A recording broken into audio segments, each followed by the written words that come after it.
So this video will work on part E, which is if I have a measured voltage 0.001. So that 0.001 is not this one.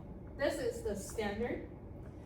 When I write this is the standard, what does this circle mean? It means by the time I choose this metal, this rank is being chosen.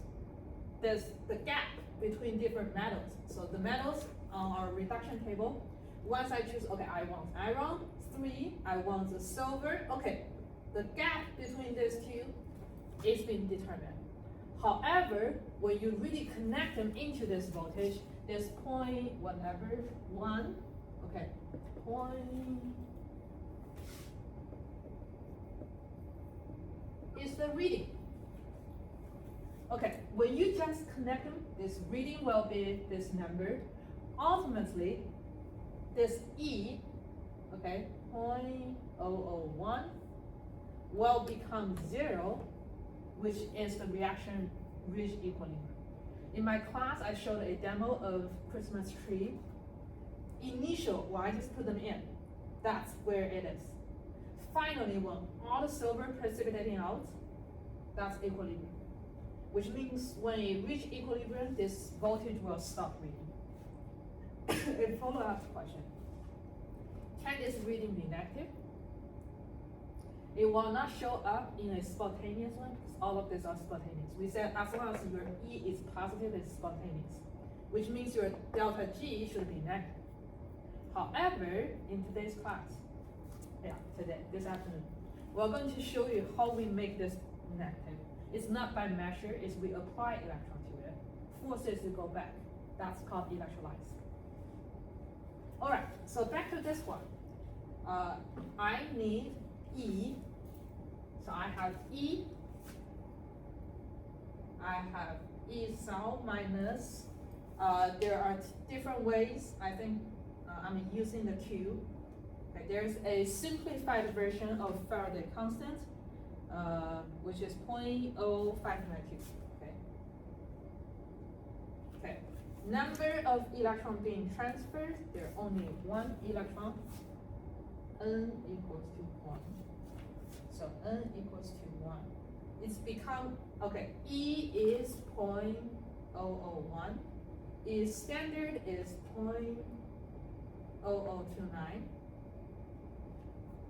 The only problem is where to find Q, right? Okay, we'll be able to solve Q here. So from this reaction, Q is product over reactant.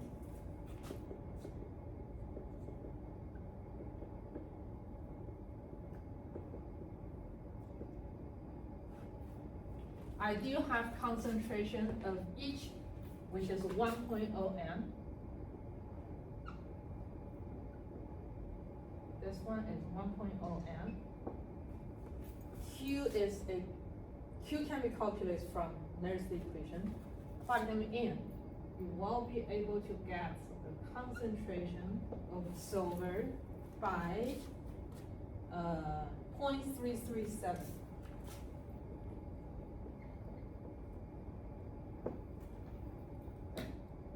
So far, I figured out what's the concentration here.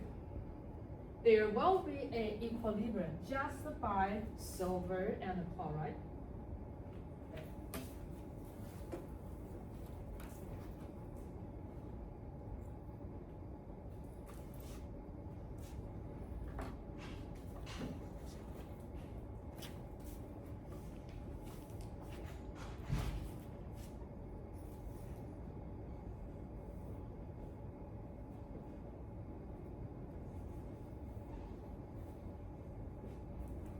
When I have this one, my concentration of aqueous silver is 0.337.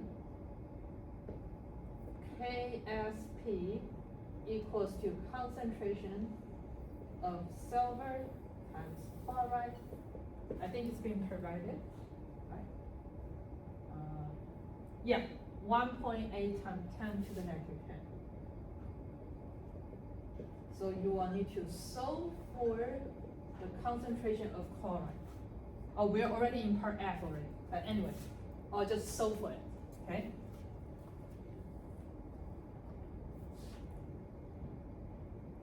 Which will be 5.3 10 to the negative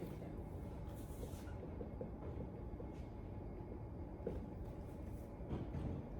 Since this is a very low concentration, means even there are single amounts, okay, chloride should move to the other side, but even there are single amounts, a little amount of chloride is moving to this side, you will start to precipitate out silver chloride, which is something we want to avoid. You don't want to block this. Okay, this will be here in the connection from the bridge. You're going to see it precipitate out a little. So most potassium should go here, but since they are like pretty much just wet, let's say wet bridge, even a little bit chloride will precipitate out. So this will be something we want to avoid. In this case, instead of both, okay, not just both are strong, because potassium, KOH strong base, HCl strong acid, you want to make sure whatever coming is not going to precipitate out.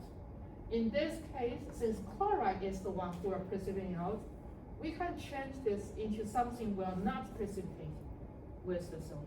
Yes. Okay. Are we quiz this?